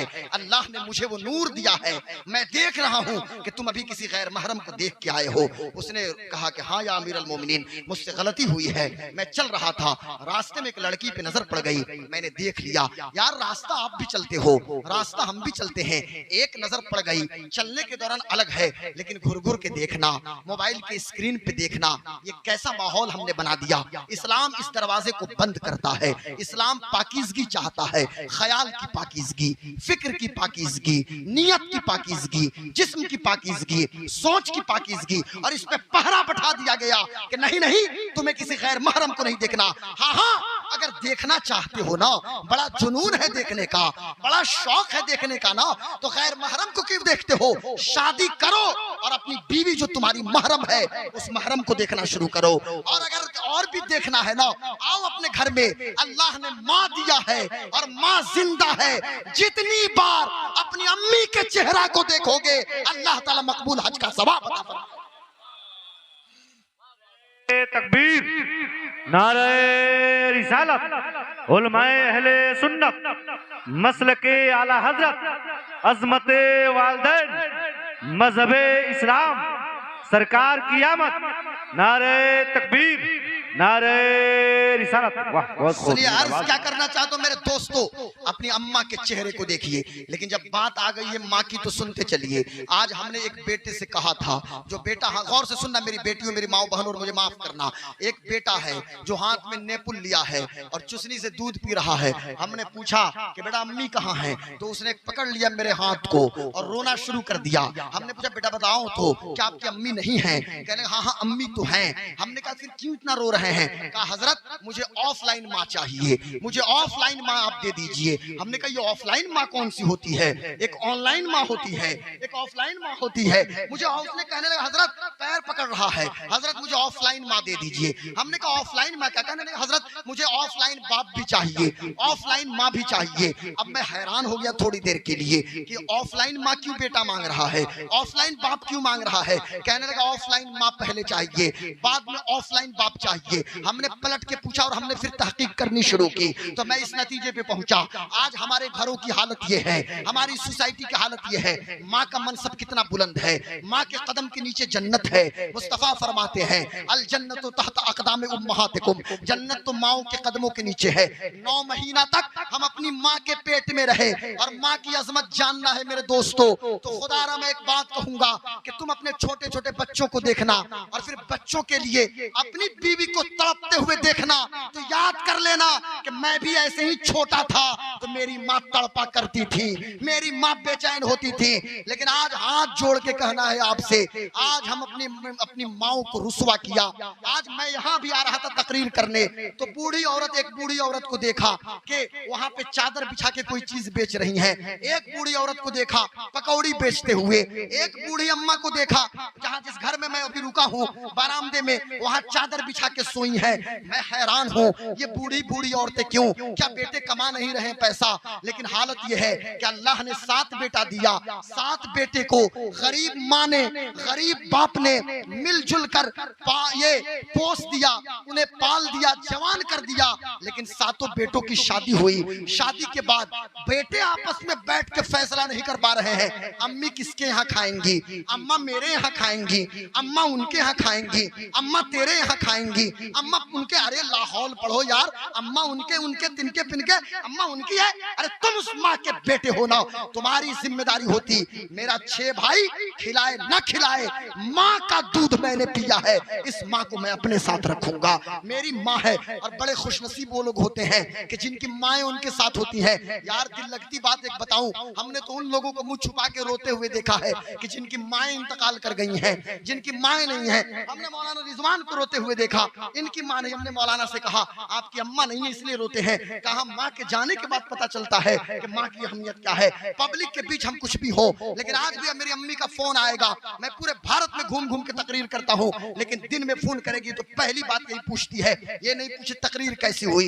ये भी नहीं पूछेगी जलसा कैसा था, पब्लिक कैसी थी, नजराना क्या मिला, क्या हुआ, नहीं, ये पूछेगी फोन करते कि बेटा खाना खाए हैं कि नहीं खाए हैं, रात में क्या खाया था, तूने नाश्ता किया कि नहीं, सफर कर रहे हो दूध है कि नहीं, दूध पी लो। वो हमारी माँ थी, आपकी माँ थी। लेकिन मौजूदा ऑनलाइन माओं का किस्सा जरा सुन लीजिए। ये ऑनलाइन माँ क्या है? ऑनलाइन माँ 9 महीना किसी तरह पेट में रखती है सब, हर महीने जाना है हॉस्पिटल में गायनेकोलॉजिस्ट के पास, चलो ये मजबूरी है जाना पड़ेगा। मौजूदा दौर में 9 महीना तक इलाज चलता है, कभी बीच में बच्चा टेढ़ा हुआ, कभी सीधा हुआ, कभी उल्टा हुआ, ये सिलसिला लगा रहेगा। ये खुद डॉक्टर कहती है हर महीने जाइएगा, कहेगी अभी उल्टा है, अल्ट्रासाउंड कराओ, अल्ट्रासाउंड सोनोग्राफी करा लो, खून चेक कराओ, खाली पेट चेक कराओ, पेट भर के खून चेक कराओ, ग्लूकोज निकलवाओ, सीरम निकलवाओ, पेशाब दो, तो ये दो। ऐसा क्यों होता है? कोई जरूरत इस तरह की नहीं है, लेकिन जरूरत है डॉक्टर को, जरूरत है क्योंकि उस डॉक्टर ने, उस गायनेकोलॉजिस्ट ने ला इलाहा इल्लल्लाह मोहम्मदुर रसूलुल्लाह नहीं पढ़ा है। और अगर पढ़ भी लिया है, अगर मुसलमान भी वो डॉक्टर है, तो उसको हलाल और हराम की तमीज नहीं है। हर महीने सोनोग्राफी करना है, इसलिए करना है ताकि वहां से भी कमीशन आए, ब्लड जांच कराना है ताकि वहां से भी कमीशन आए, दवा बढ़ा के लिखना है ताकि रुस्तम बाबू, ताकि वहां से भी कमीशन आए, तरह तरह की जांच लिखना है ताकि वहां से कमीशन आए, यानी हर जगह से कमीशन के चक्कर में। लेकिन काश के कोई ऐसी मुस्लिम डॉक्टर होती कि जिसके दिल में अल्लाह का खौफ होता, वो तो मरीजों को इतना परेशान नहीं करती। अब 9 महीना के बाद आमतौर से नॉर्मल डिलीवरी बहुत कम हो रहे हैं, सीजर से, जब सीजर से बच्चा पैदा हुआ, ये दूध नहीं पिलाएंगी, ब्रेस्ट फीडिंग नहीं, अब कहेंगे हम दूध तो नहीं बख्शूंगी। जैसे मेरी, अब हालांकि दूध बख्शवाना ये सब कुछ है नहीं इस्लाम में, ऐसा कुछ है तो जो उलमा बताएं, लेकिन दूध नहीं बख्शती, तो बेटा भी पलट के कहते अम्मा हमने कब आपका 2 साल दूध पिया, पैदा हुए तो डब्बा का दूध अब्बा लाने लगे, गाय का दूध मैंने पीना शुरू कर दिया। तो ब्रेस्ट फीडिंग नहीं, माँ का दूध पिलाना जरूरी है बच्चों को सेहत के लिए। माए कमजोर है तो अलग बात है। हजरत तवज्जो चाहूंगा, हजरत थोड़ी जिम्मेदारी आप लोग भी लाइए। हजरत आप भी थोड़ा कुछ बोलिए। माए कमजोर है, मेडिकली अनफिट है तो अलग इशू है, लेकिन अपने फिटनेस के चक्कर में ब्रेस्ट फीडिंग नहीं। क्यों भाई? फिटनेस खराब, भले से बच्चे की सेहत खराब। और उसके बाद पहले हमारी अम्मा पूरी रात हम लोग हग्गिस वगैरह नहीं पहनते थे। हग्गिस था क्या हमारे बचपन में? हग्गिस, अरे हग्गिस पेम्पर वगैरह था हमारे बचपन में, आपके बचपन में था दरवेश बाबू? नहीं था ना, आपके बचपन में था? नहीं था ना। लेकिन हमारे बच्चों के लिए, बच्चा पैदा हुआ, मेरी बीवी खुद मैसेज करेगी कि या फोन करेगी कि वो मम्मी पोको पैंट 1 बंडल लेके आ जाइए, या उसे ऑनलाइन बुक कर दीजिए। भाई क्या है?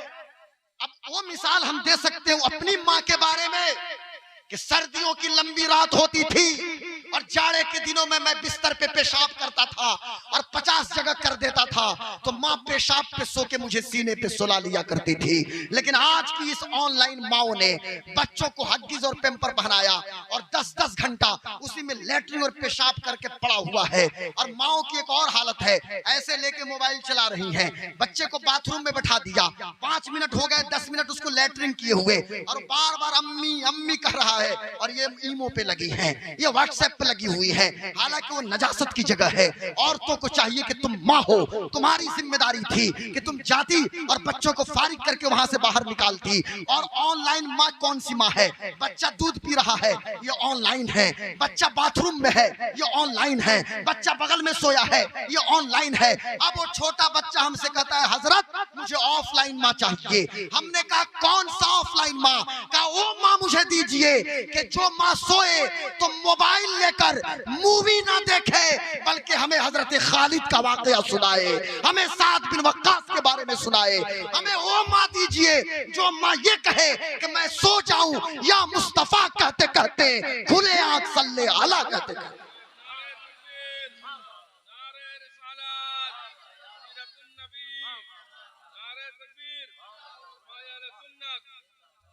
हमें वो माँ चाहिए कि जो माँ खालिद बिन वलीद, साद इब्न अबी वक्कास, सईद इब्न ज़ैद, तलहा इब्न उबैदुल्लाह और शेर मैसूर टीपू सुल्तान, सुल्तान नूरुद्दीन जंगी, सुल्तान सलाहुद्दीन अय्यूबी, औरंगजेब आलमगीर के बारे में बताए। जो माँ हमें दुरूद पढ़ के सुलाए, हमें ऑनलाइन नहीं ऑफलाइन। और यहाँ आप देखिए हर घर की हालत है, बीच में बच्चा है, इधर अब्बू सोए हैं उधर करवट करके, उनके हाथ में भी मोबाइल है, वो भी ऑनलाइन है, इधर माँ भी ऑनलाइन। अब छोटे बच्चे छोटू मोटू पतलू के कार्टून नहीं देखे तो क्या देखें, वो डोरेमोन और पोकेमोन के कार्टून नहीं देखे तो क्या देखें, वो बालवीर ना देखे तो क्या देखें। औरतों की हालत ये है, बच्चे को दूध उस वक्त तक नहीं, बच्चा भी नहीं पीता जब तक कि मोबाइल फोन उसके हाथ में नहीं हो। और वो मोबाइल देखेगा फिर वो दूध पिएगा, मोबाइल देखेगा फिर वो खाना खाएगा। लेकिन घर का माहौल बनाओ, घर का माहौल दीनी बनाओ, हर वक्त मुस्तफा मुस्तफा मुस्तफा मुस्तफा के चर्चे हो, घर आपका हो, आंगन आपका हो, आप भी बैठ जाओ, अपनी बीवी को भी बैठा लो, अपने बच्चों को भी बैठा लो और बातें मदीने की मुस्तफा की शुरू कर दो, हुजूर की बातें शुरू कर दो। हुजूर की बातें हो, हुजूर का चेहरा बद्दुहा है, मेरे आका इतने खूबसूरत हैं, गोद में बेटा हो और कभी चांद चमक रहा हो, आप अपने बच्चे को कहिए ना कि मेरा बेटा ये चमकते हुए चांद को देखते हो ना, चांद को टुकड़ा किया है दो टुकड़ा मोहम्मदुर रसूलुल्लाह ने। कभी दिन के उजाले में बच्चों को लाइए, कहिए ये सूरज देखते हो ना, डूबे हुए सूरज को वापस बुलाया है मोहम्मदुर रसूलुल्लाह ने। तो बच्चों को इन चीजों के बारे में बताइए। तो इसके लिए ऑनलाइन नहीं ऑफलाइन माँ चाहिए, ऑफलाइन बाप चाहिए। और माँ बाप की जिम्मेदारी ये है कि बच्चों को अदब सिखाए, भाई यही सबसे बड़ा उनके लिए तोहफा होगा। लेकिन अफसोस आज हमारे बच्चे स्मैकर हो गए। ये मैं आपसे भी कहूंगा, रज़वीदुल्लाह वाला इसको वायरल कीजिए, इसको फैलाइए। मैं बच्चों को बाय नेम तो नहीं सबको जानता, लेकिन हर जगह की हालत है, पूरे इंडिया में मैं कहता हूँ, पूरे भारत में कह रहा हूँ, स्मोकिंग सिगरेट पीना तो निचला दर्जा था, खैनी तंबाकू तो निचला दर्जा था नशे का। हजरत नशा तो सब हराम है, पर ये सब निचला दर्जा था। पर यहाँ अब ये कोई ना समझ ले कि भाई हजरत सिगरेट और खैनी और तंबाकू और पान पे पाबंदी लगाना, नहीं, वो कोई दूसरा उसका कॉन्सेप्ट है। यहाँ बताना ये है स्मैक करना। स्मैक क्या है? स्मैक SMSC के स्मैक ये कंपोजिशन है, चरस, अफीम, गांजा, भांग, धतूरा, तमाम चीजों का कंपोजिशन है। और बच्चों को नहीं मिल रहा है तो फिर सुलेसन सूंघता है, सुलेसन नहीं मिलता कोरेक्स पीता है। और जब कोरेक्स मारने के बाद मालूम देता है कि भाई ये तो हम पटना के CM हाउस में इस वक्त मौजूद हैं, नीतीश कुमार है, हम ही स्मैक करने के बाद मालूम देता है कि हम ही नीतीश जी, ये हमारी पोजीशन हो जाती है। मैं कहना ये चाहता हूँ, कोई अन्यथा नीतीश जी तक ये बात ना पहुंचा दे कि भाई आप ही को इसमें करिए कह रहे थे, मैं उनकी बात नहीं कर रहा, वो तो आदरणीय मुख्यमंत्री है बिहार के। मैं सिर्फ इतना कहूंगा कि मेरे दोस्तों, मेरे बुजुर्गों, मेरे भाइयों, हमारे बच्चे क्यों बिगड़ रहे हैं?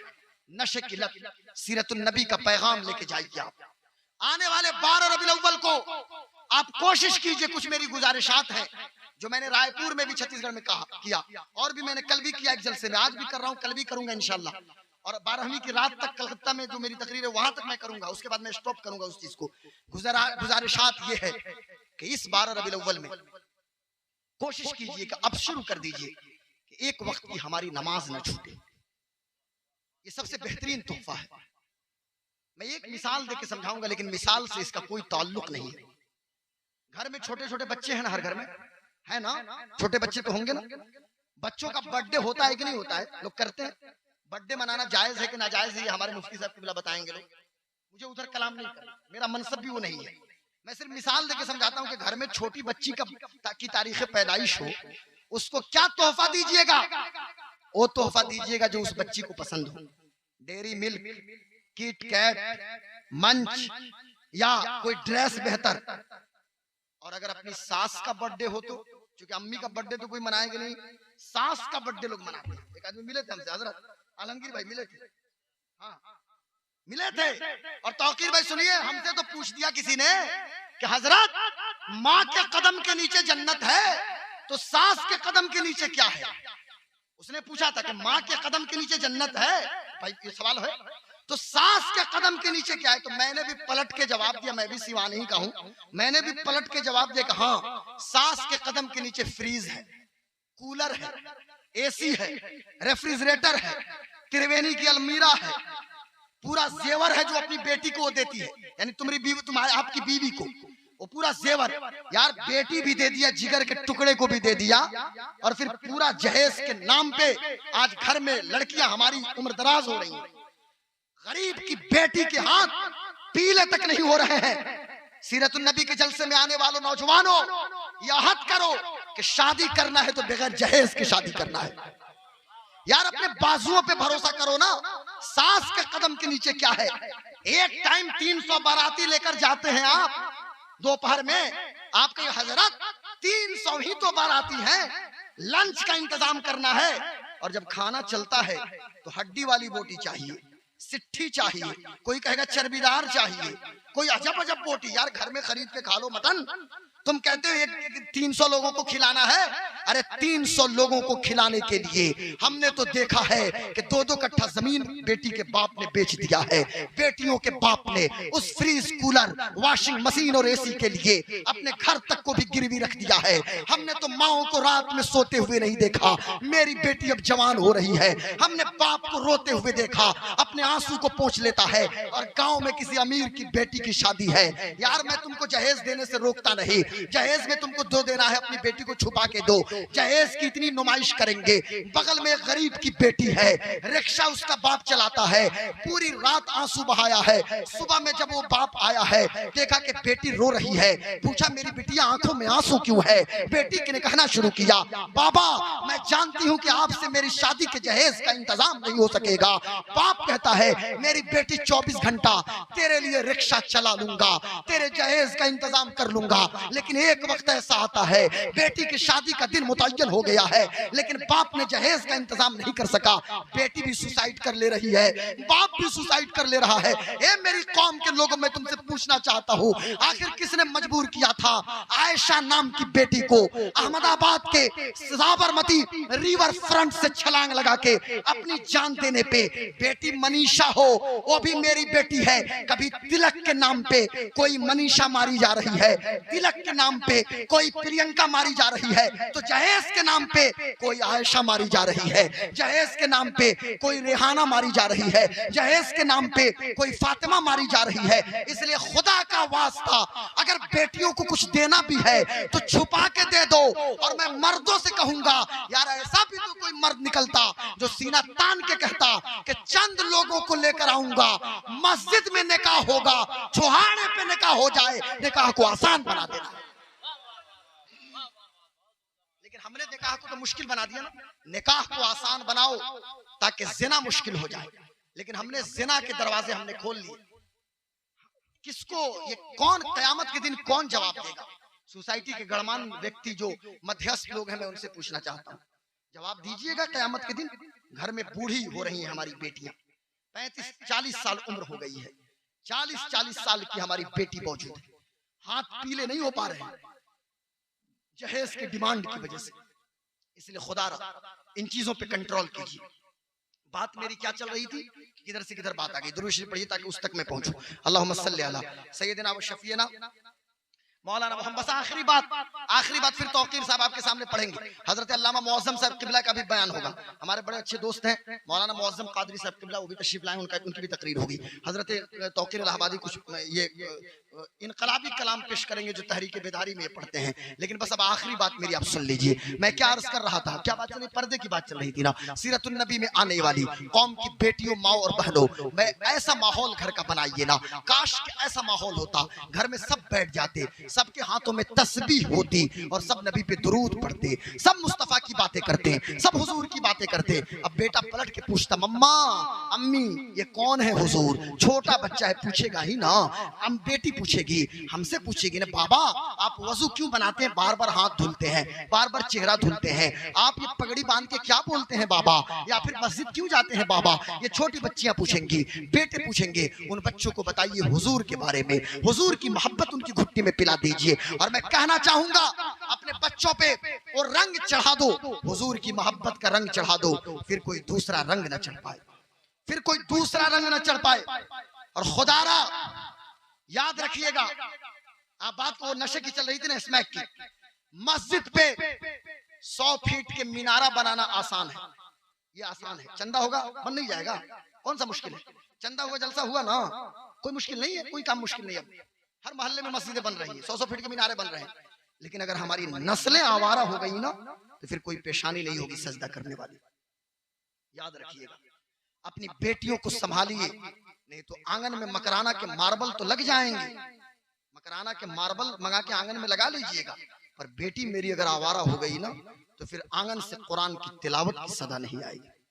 खुदारा अपनी नस्लों को बचाइए, नशा की लत से बचाइए, स्मैक से बचा लो, तो फिर मुस्तकबिल आपका है। आने वाले 10 साल सिर्फ मेहनत कीजिए। इस 12वीं में पैगाम यह है कि नमाज की पाबंदी, बात चल रही थी वही 12 रबीउल अव्वल में, बर्थडे सबका होता है, सास की बात चल रही थी, सास के पैर के नीचे क्या है, वो तो मैंने सिर्फ हंसने के लिए बता दिया, ऐसा कुछ नहीं है भाई। अब लोग मुझको गाली देना शुरू कर देंगे, भाई ये कैसा मौलाना आया था। अभी महाराष्ट्र के नासिक में तकरीर करके उतरा, तो एक मेरी बहन ने वहां के इमाम को बाज़ाब्ता एक बड़ा सा पुर्जा में लिखा, पूरा निशानदेही किया कि ये मौलाना साहब ने ये बोला है, शिवानी साहब ने, गुलाम गौस कादरी ने, शिवानी ने, इमाम साहब, और डायरेक्ट मौलाना उनके पास जाना चाहिए। मेरे पास वो आया पुर्जा, मैंने पढ़ा, फिर मैंने अपनी बहन को पूरा जवाब दिया, तो फिर वो सेटिस्फाइड हुई। मेरी बेटियां ग्लैमर को देख रही हैं, कौम की बेटियों को कहना चाहूंगा, उस ग्लैमर को लात मारो और सिर्फ इतना कह दो कि दुनिया वालों, दुनिया की चकाचौंध और दुनिया का हुस्न तुम्हें मुबारक हो, हम नबी की उम्मती हैं, हम फातिमा ज़हरा के बाबा रसूल पाक सल्लल्लाहु अलैहि वसल्लम की कनीज़े हैं, हम रसूल पाक सल्लल्लाहु अलैहि वसल्लम की कलमा पढ़ने वाली खातून है, हमारे लिए मुस्तफा का दीन मुबारक हो, हजरत फातिमा की सीरत मुबारक। बात ये चल रही थी कि घर में छोटे, बस सुनिएगा गौर से, इसी पे बात क्लियर होगी।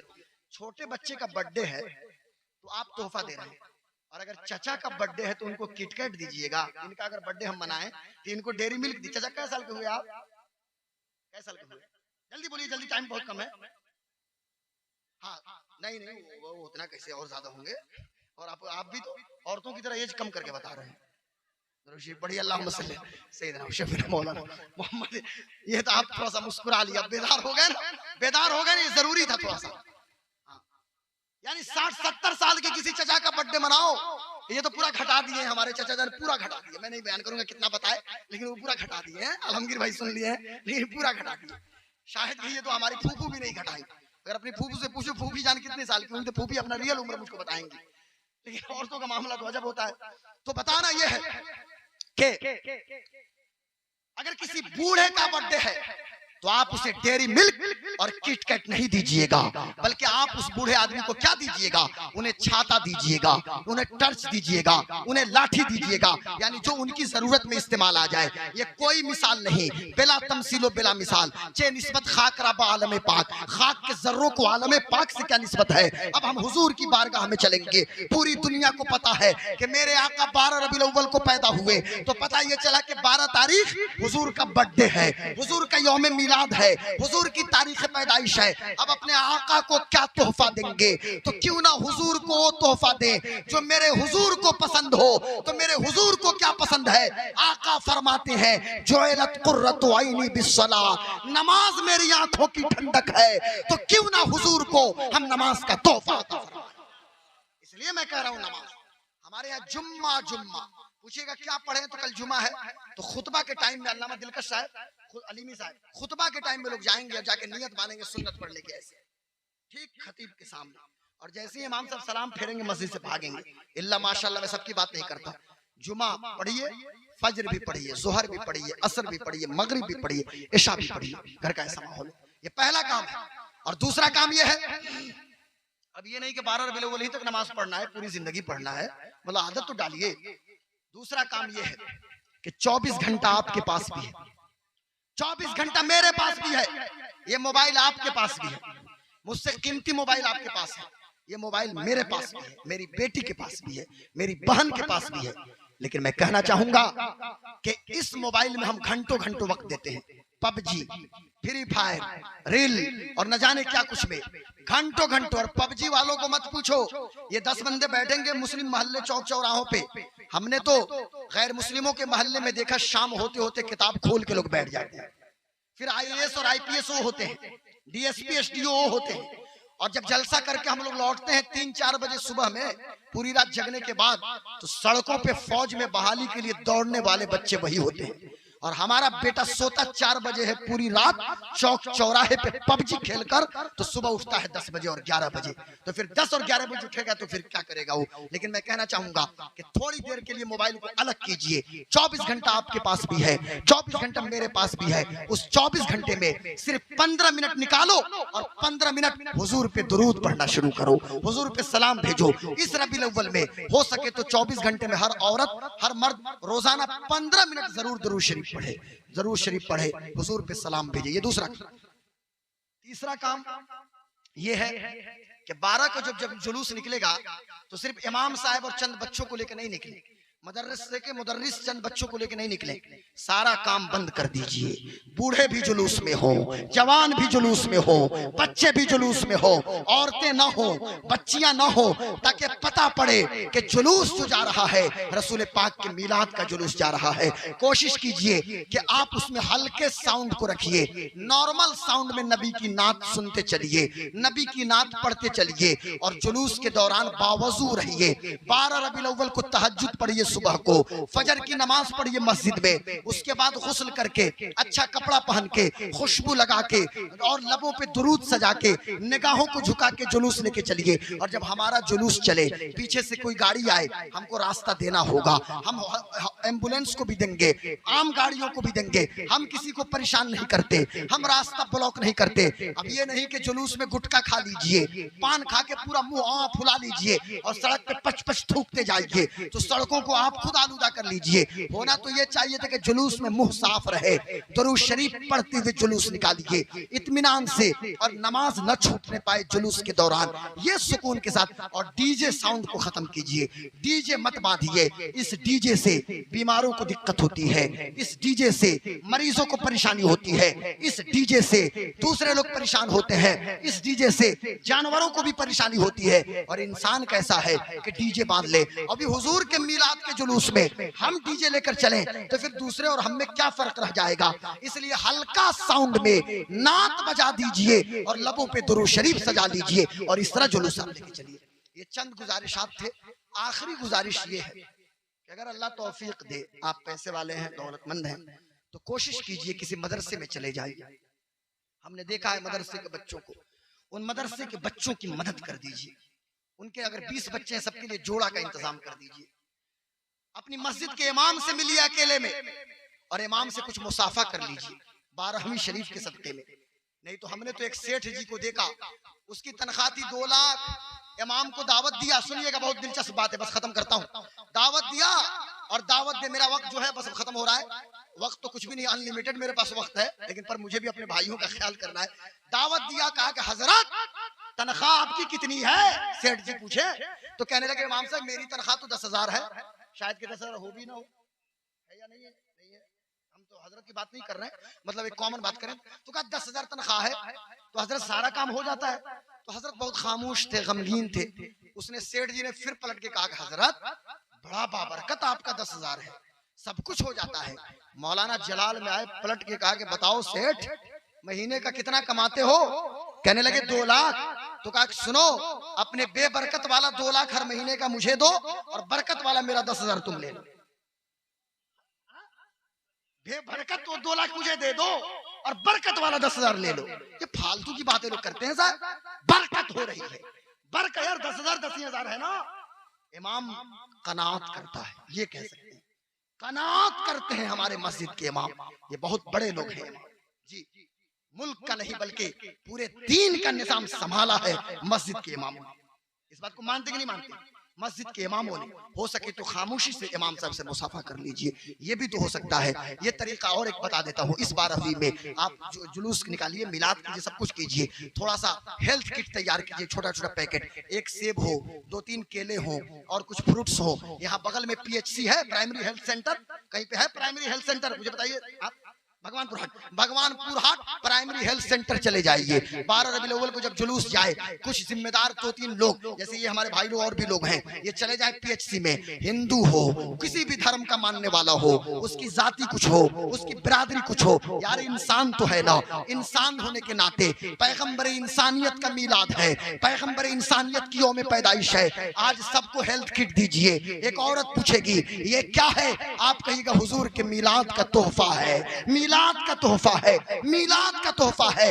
किनके मीलाद का तोहफा है? तो मोहम्मदुर रसूलुल्लाह के मीलाद का तोहफा है, पैगंबर इंसानियत के मीलाद का तोहफा है। यार ना चाहते हुए भी सबकी जबान पे मोहम्मदुर रसूलुल्लाह का नाम तो आ जाएगा ना, ये भी तोहफा है और इससे करीब कुर्बत बढ़ती है। ये हाईवे है, आप खड़े हो जाइए, पानी का 100 बोतल ले लीजिए, कितना पैसा लगेगा? 15-15 रुपए में बोतल मिलेंगे, 18 रुपए में मिलेंगे। 100-200 बोतल ले लीजिए पानी का, ठंडा ठंडा बोतल। 12 रबीउल अव्वल के दिन ट्रक ड्राइवर, बस ड्राइवर, टोटो चलाने वाला, अब टोटो चलाने वाला तो कई हजार मिल जाएंगे सब तो, लेकिन अच्छी बात है भाई, टोटो चला के भी किसी के सामने हाथ तो नहीं फैलाता ना, टोटो तो चला रहा है ना जी, अच्छा, वो भी अच्छा है। हलाल रिस्क के लिए मेहनत कीजिए। कोई भी जाए गाड़ी लेके, कोई हिंदू जाए, कोई तिलकधारी जाए, कोई मुसलमान जाए, कोई सिख जाए, कोई भी जाए, सबको पानी का एक तोहफा दे दीजिए, पानी का एक बोतल दीजिए। क्यों भाई आपने पानी क्यों पिलाया? तो कहेंगे आज मोहम्मदुर रसूलुल्लाह का बर्थडे है, आज उनकी पैदाइश है। तो ये एक मुस्बत और एक पॉजिटिव पैगाम जाएगा। अल्लाह की बारगाह में दुआ है कि अल्लाह ताला हमें कम बोलने, ज्यादा अमल की तौफीक अता फरमाए। बात मैं ये कर रहा था अपनी बेटियों से, अपनी बहनों से, अपनी माओं से कि तुम्हें खुदा का वास्ता अपने आप को संभालो, नस्लों की जिम्मेदारी तुम्हारे ऊपर है। हमें पैसा बहुत ज्यादा नहीं चाहिए कि मेरी बीवी नौकरी करे या मेरी बेटी जाके DM बन जाए या SP बन जाए, नहीं नहीं, हमें एक कामयाब माँ चाहिए कि जिस माँ से कोई अयूबी तो ना पैदा हो, लेकिन सुल्तान सलाहुद्दीन अयूबी के गुलाम तो जरूर पैदा हो जाए, नूरुद्दीन जंगी के गुलाम तो जरूर आए। हमें ऐसी माँ दे दो ना कि जो माँ गौसे पाक तो अब कोई नहीं पैदा कर सकता, कोई माँ नहीं पैदा कर दे सकती, ये तो अल्लाह की मर्जी है। अल्लाह ने गौस पाक शेख अब्दुल कादिर जिलानी को गौसे आजम बना के पैदा किया, लेकिन हाँ हाँ गौस के गुलाम तो जरूर पैदा होंगे, गरीब नवाज के गुलाम तो जरूर पैदा होंगे। तो ऐसी नेक माओं की जरूरत है मुझे, ऐसी नेक माओं की जरूरत है कि जो नेक माए अपने बच्चों को बहादुर बना के कौम के सामने पेश किया करे। इसलिए मैं कौम की बेटियों से, माओं से, बहनों से हाथ जोड़ के गुजारिश करूंगा, हाथ बांध के भी गुजारिश करूंगा दस्त बस्ता कि अपने आप को मुकम्मल संभाल लीजिए, अपने वजूद को संभालिए, अपने पर्दे को संभालिए, अपनी इज्जत को संभालिए, अपने वकार को संभालिए। और याद रखिएगा आप प्रिंसेस ऑफ इस्लाम हैं, आप इस्लाम की शहजादी हैं। आपका कोई गलत कदम सिर्फ आपके बाप और आपकी माँ को बदनाम नहीं करता, बल्कि मुझे भी बदनाम करता है, इन्हें भी बदनाम करता है। रात में मैं भी आंसू बहाता हूँ, रात में हमारे उलमा भी रोते हैं कि हमारी हालत को देख के। इसलिए खुदा का वास्ता बिला किसी जरूरत के, बगैर पर्दे के, बगैर किसी महरम के घर से बाहर निकलने की कोशिश न करें, बल्कि आपके साथ आपका भाई मौजूद हो, आपका शौहर मौजूद हो। अगर इस तरह की कोई हजरत जरूरत पेश आ जाए तो अल्लाह की बारगाह में दुआ है कि मैंने जो कुछ भी जिक्र किया अल्लाह इसे कबूल फरमाए और अल्लाह ताला हमें और आपको अमल की तौफीक अता फरमाए। आप बैठे रहिएगा। वमा अलैना इल्लल बलाग। इस्लाम जिंदाबाद।